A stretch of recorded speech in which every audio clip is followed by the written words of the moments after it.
this is Brian with ActiveMelody.com.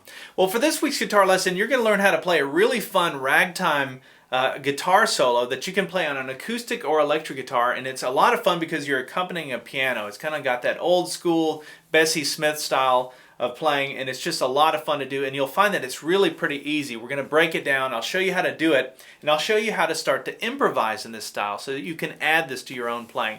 So I've got this lesson split into two parts. In this video, we'll take a look at the first half. If you'd like to watch the second half and download the tablature and get the MP3 jam track so that you can practice playing all the leads, you can get that by going to ActiveMelody.com, go to the weekly lessons page, and do a search for EP295. Alright, so let me take just a few minutes and talk about my approach to playing lead over something like this. It's actually very simple. Anyone can do this. So it sounds complicated. When you listen to the jam track, you hear all these chords that are happening with the piano, in the background. You got this kind of thing going on. So if you're to try and think about where to jump in, it can very quickly sound overwhelming if you try and think about the chords or playing the chord changes, but you don't have to do that. You can just stay in the key of the song, and that's what we're going to do here. So this song is played in the key of F, and for the most part I'm staying in the F major pentatonic scale. There's a few spots where I'll stray into the minor pentatonic scale to give it that bluesy thing, but then I'll quickly go right back into the major pentatonic scale. And that's really what I'm doing for most of this lead. There's a few other places where I'll play some of the chord shapes, just to kind of color it up and give some harmonies, but I'll show you how to do that, and that's pretty easy. You're just visualizing the chords and picking a few notes out of them. So then to reiterate, we're going to be staying in the major pentatonic scale for a lot of this. So think of that as kind of your home base. And if you don't know what the major pentatonic scale is, it's the same as the minor pentatonic scale. I'm going to assume we know our minor pentatonic scale by now. If you don't, if you're a premium member at Active Melody, you have access to a blues lead course, which goes through all 5 patterns of the minor pentatonic scale. But anyway, the major pentatonic scale is exactly the same as the minor. We just shift everything this way towards the head of the guitar. We go 3 frets. You can take all 5 patterns of that minor pentatonic scale, just shift it down, and you'll be playing in the major pentatonic scale. It's a very cool thing about a stringed instrument like this, is it just makes it easy to shift. You just move in one direction or the other, and you're changing scales. So the first thing I want to show you is this little box that I use. It's very handy. This will be a huge takeaway for a lot of you. Some of you this will be repeat, but that's okay. It's a refresher. And so what we're going to do is the song is played in the key of F, and so we're going to think about our one chord is an F. So we're going to think about this F chord. We're not going to play the chord, but I want you to visualize the F chord. And so the F chord, if we think of caged, these 3 fingers are just playing the E chord out of caged. You slide them up 1 fret, and now you've got your F chord. And if you look at where these 2 fingers in particular, my ring finger and my pinky, are both on the 3rd fret, let that kind of be a starting point for this major pentatonic scale. And so out of your 5 patterns, pattern 4 starts. This is how I think of it anyway. The bottom part of pattern 4 is down here. So you would have this box that happens between the 3rd fret and the 5th fret. On the 6th string, the 5th string, and the 4th string. And so now I've got this little box that lives off of this chord shape. Why is that a big deal? Well, that's huge for so many reasons. If you're wanting to play fill legs now,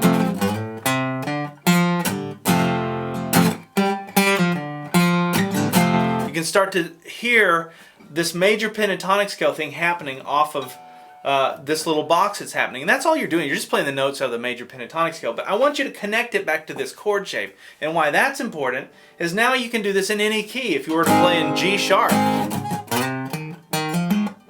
right? You've got that little box. Now let's add to that. So we're in F. We're going to go now between the 5th fret and the 7th fret on the 4th string and on the 3rd string. So now we have sort of another box, if you can think of them superimposed. Now you've got all of these notes to play with that connect from your F chord shape. You can use that going forward for the rest of your life as a guitar player, and now you know an easy way to jump into that major pentatonic scale. It's pattern 4, but it doesn't matter. They're the same 5 notes in the scale. So when I started this song, it goes like this. And And that's the first lick we're going to learn. And now you know where that lick comes from, or how to easily play that type of lick. You can rearrange the notes and put them in whatever order, but how that connects back to that chord shape. So let me show you how to play this, and then I'll show you how to count it in. But we start on the 3rd fret, 5th string, slide up to the 5th fret, and then the 3rd fret, 4th string. We do a hammer-on between the 3rd fret and the 5th fret on the 4th string, and then back to the 3rd fret, 4th string. And then we're going to play that 3rd fret, 4th string again, and then we're going to slide up to the 7th fret on the 3rd string. And you can see I'm just walking down that box. 7, 5, 7, 5. When you come to the 5th fret this time, use your ring finger so that you can hit the last note there, which is the 3rd fret, 4th string. Let's put it all together. We have...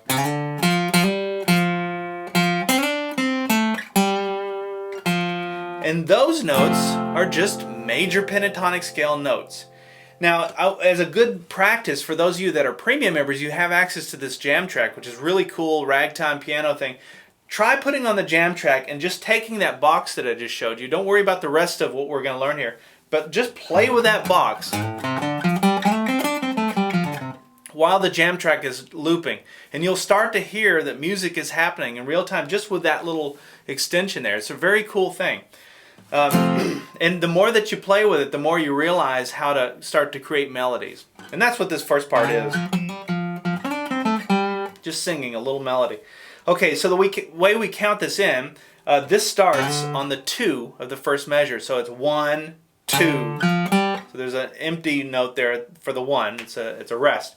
All right, so counting it in, we'd have 1, 2, 3, 4, 1. Okay, now the song goes to the 4 chord, which is our B flat chord. And what I played was... Now notice how that sounds a little more bluesy. And that's because I've added in a few extra notes here. I've added really just this one note, which is this note here. So if you look at your box, you can go up a half step there. This would be on the 5th fret. We go up to the 6th fret, 4th string.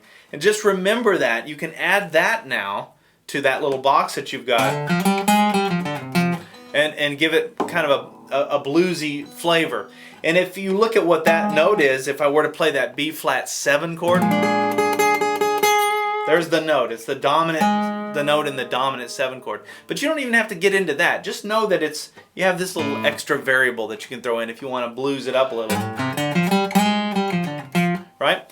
Okay, so the way that I played that second phrase goes, it starts here on the 4th fret, 5th string.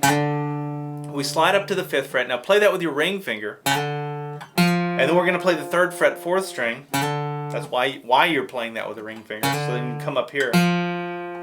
And then we're going to do a quick slide from that 6th fret, 4th string down to the 5th fret. And then back to the 3rd fret. So all together we have...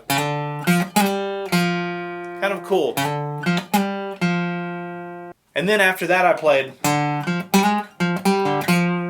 So that's back to the 5th fret, 5th string, back to the 3rd fret, 4th string, and then watch this.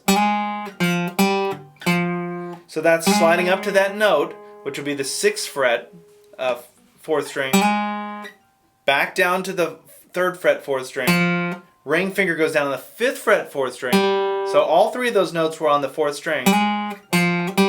And then middle finger comes to the 5th fret, 5th string. That'll probably be the hardest part in that lick.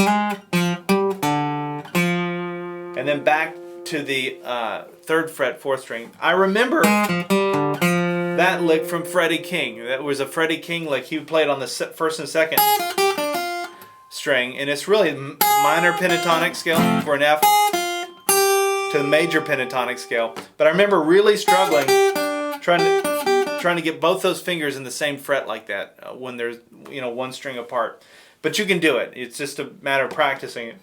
All right, let's take it from the beginning then. We have 1, 2, 3, 4, 1.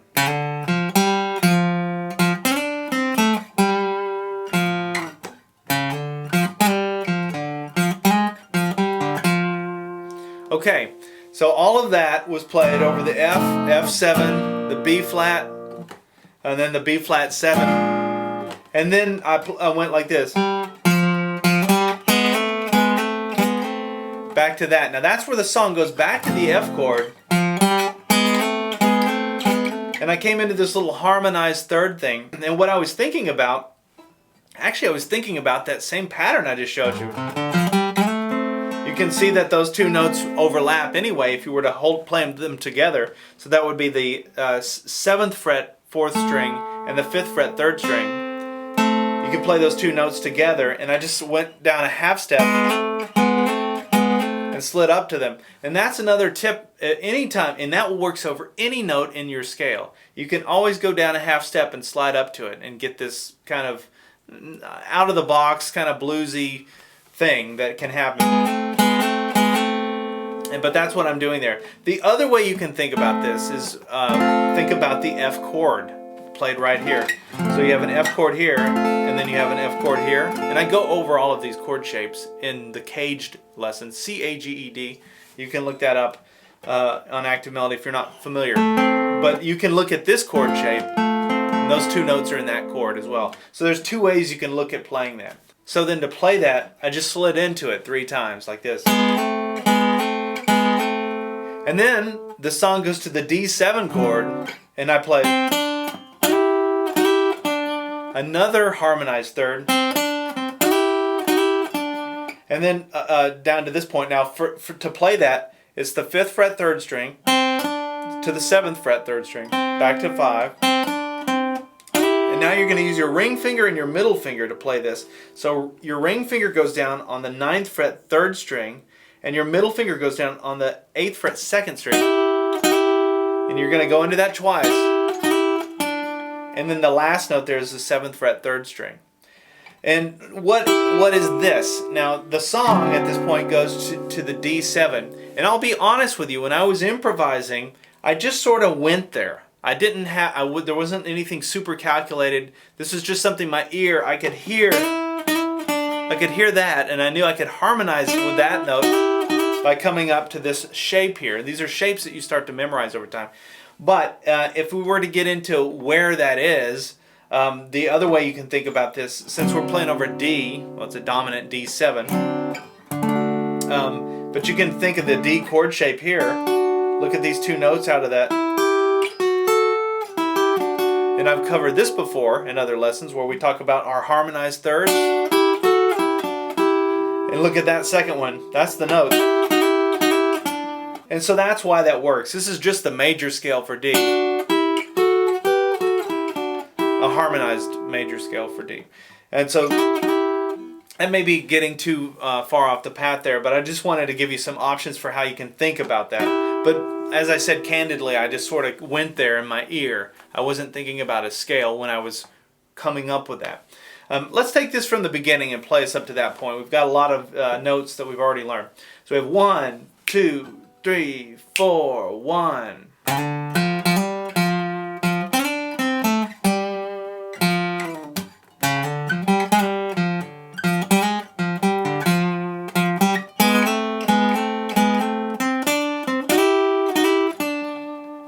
Okay, now the song goes to a G chord, and I play this. I love this because this is where I am thinking about the chord shapes. So this is where I'm breaking a little bit from what I said at the beginning, where I said we're just going to be in major pentatonic scale. For the most part we are, but at this point I did play off of this chord shape. So I knew the song was playing a G chord, and I was thinking about a G7. Anytime you want to blues it up, you can play the 7th version.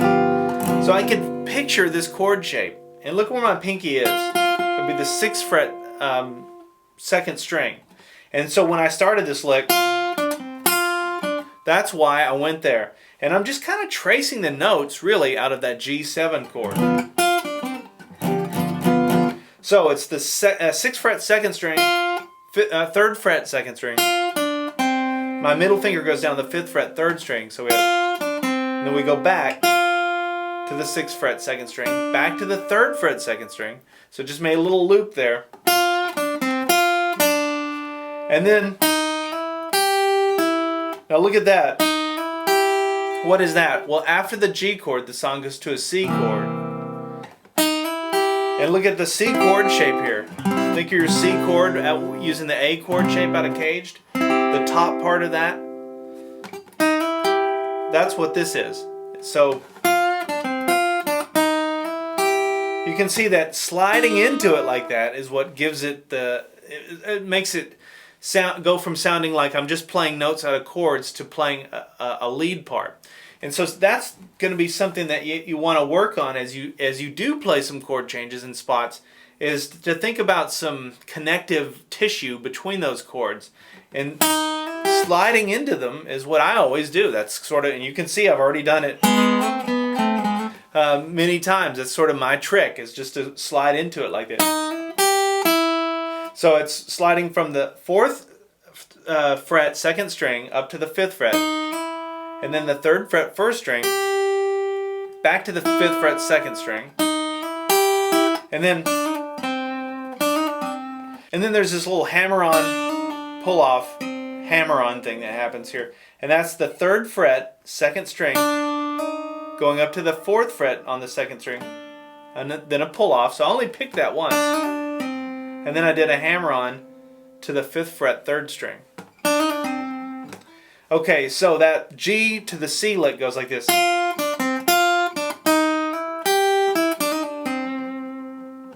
All right, let's take it back from the beginning. 1, 2, 3, 4, 1.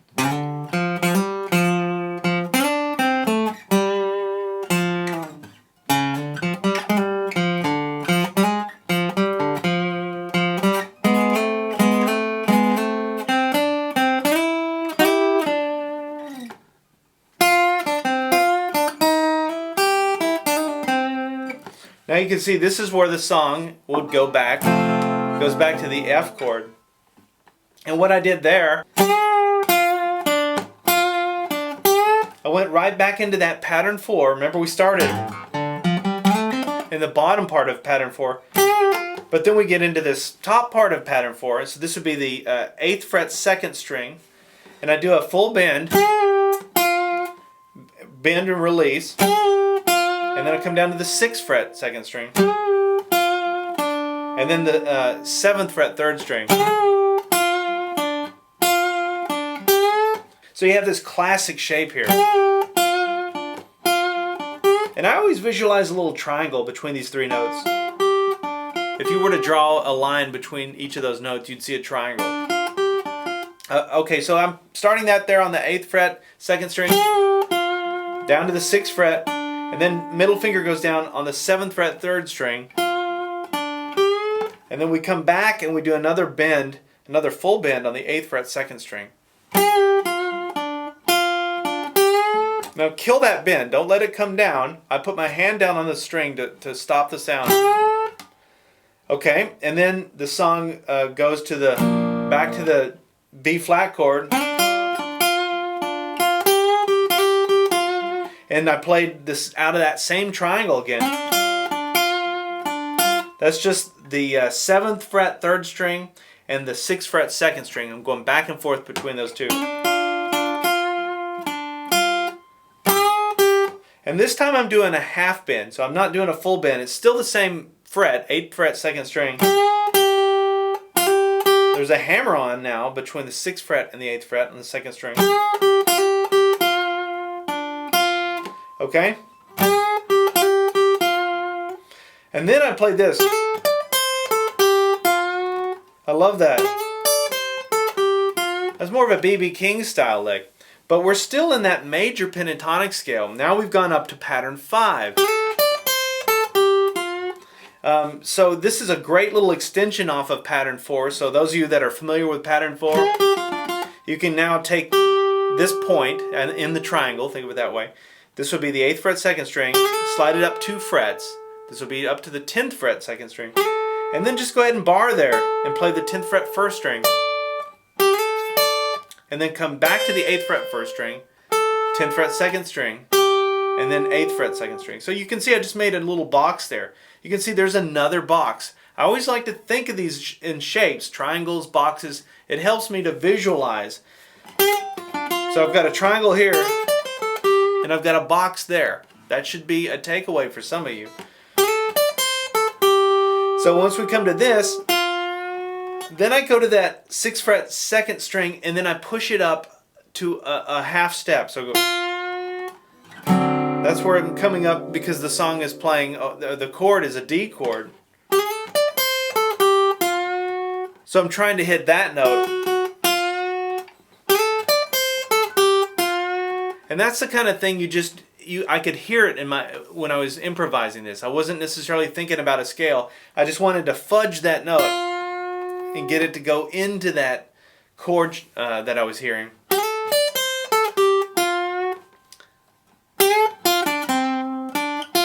And that's what I played next. That's a great little takeaway lick. Same place, pattern 4, major pentatonic scale, same little triangle that we're playing out of. So it's the 8th fret 2nd string again. Then we're gonna bend it, and then we're gonna come down to the 6th fret 2nd string, and then down to the 7th fret 3rd string, and then the 5th fret 3rd string, and then we're gonna walk it back up. So once we get to that 5th fret 3rd string, back to the 7th fret 3rd string, and then to the 6th fret 2nd string. Now you might want to just practice that lick on its own. That's a great lick. You can use that now for anything. You can see how that's a really nice major pentatonic scale lick. Alright, so let's back up and play up to that point, and then we got one more real cool bluesy lick that we're going to work into this one, and then we got a whole other second half of this, which I'll cover in the next video. Alright, from the beginning of this. 1, 2, 3, 4, 1.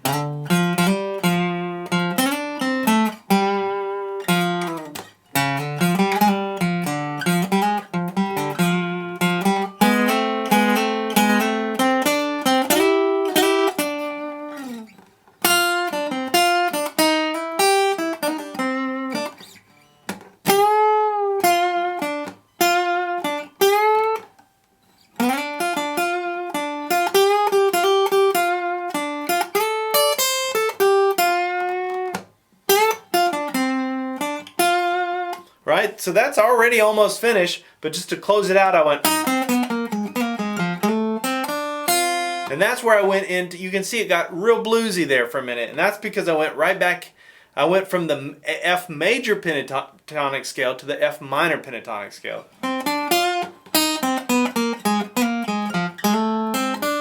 So all I'm doing is I could picture from this point, now I want you, this would be a big takeaway, so pay attention to this part, but picture this triangle here that we've been playing out of, and look at this note in particular, because if I were to go into F minor pentatonic scale pattern 2, look at that, it's sharing that same note. That's connective tissue between the F major pentatonic triangle and this minor pentatonic scale pattern 2, but they both share that same note, which is an F note. That's why it makes sense. The F is going to be in both. Okay, so once I played that note, then I came down. I switched in my head. Now I'm going into minor pentatonic scale pattern 2. So that would be the 4th fret 2nd string, and then I'm going to go to the 5th fret 3rd string. You can see that's just in pattern 2 shape there. Now I'm going to walk chromatically, so I'm going to step down to pattern 1. And you can do that by filling in the gaps there. Even though this note is not necessarily in that minor pentatonic scale, I can use it as a passing note. Alright, so let's take it from when we go into the minor pentatonic scale. It sounds like this. Alright? And then I went, did a quick slide, and I'm using that blue note that's in the blues scale, but a quick slide from the 4th fret 3rd string down to the 3rd fret. I use my ring finger for that.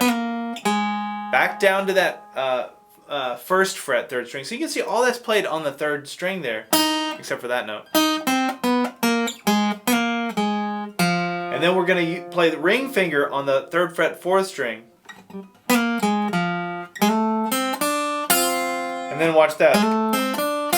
Walking right up into the major pentatonic scale. And that's a great blues lick. could do a whole lot with that, but what I'm doing there is I'm barring all 3 strings there on the 1st fret, and I'm going to do a hammer-on between the 1st fret and the 2nd fret on the 3rd string. And then I do an upstroke on the 2nd string. Now remember, you got your bar here. And then your ring finger goes down on the 3rd fret, 2nd string. And then I'm going to play strings 1 and 2 with an upstroke. Okay, that's part 1. It's a lot of notes, and hopefully there's been a few little like nuggets of information that are things that you can start to apply to your own playing. You got to have the jam track for this. It's so cool to be able to take any of these licks that we're learning and just repeat them. I mean, that's one of the ways that I learned as well. I don't necessarily, you don't have to think of this thing as this entire composition, but you could just repeat notes over and over again and hear it in context with a jam track. All right, let's take it from the beginning. 1, 2, 3, 4, 1.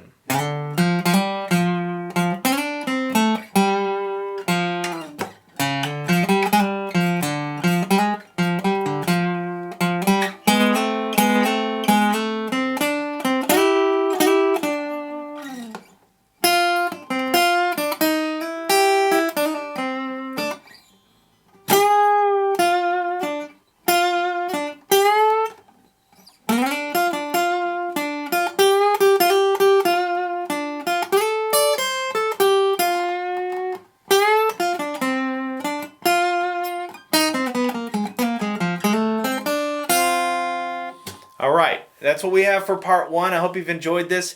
If you haven't subscribed to my YouTube channel yet, make sure you hit the subscribe button and the alert bell so you can get notified in real time when I put out new lessons. Alright, we'll see you in part 2.